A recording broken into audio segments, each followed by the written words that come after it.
So if you think about commerce in general, online commerce is 10% of overall commerce.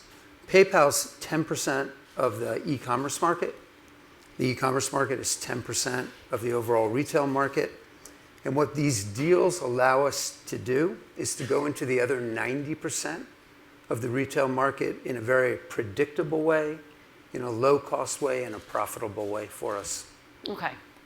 Did that answer your questions? That sounds fair. You're also sitting on $6 billion in cash.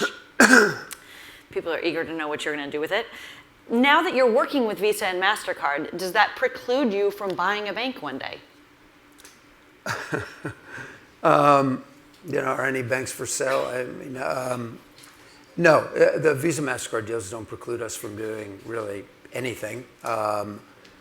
We have a arrangement in terms of data that we'll share with them, in terms of optionality for customers, but they don't restrict us on anything else. And I do think that our balance sheet is a competitive weapon for us. I think you have a tremendous amount of innovation in the startup world around us.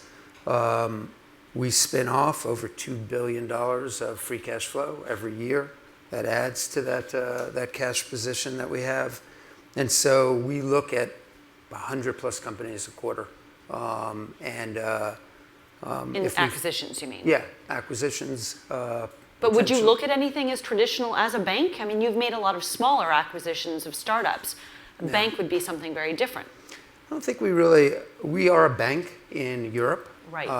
We're a large bank over there. We hold $13 or $14 billion in customer balances on our balance sheet. But we don't really aspire to be a bank.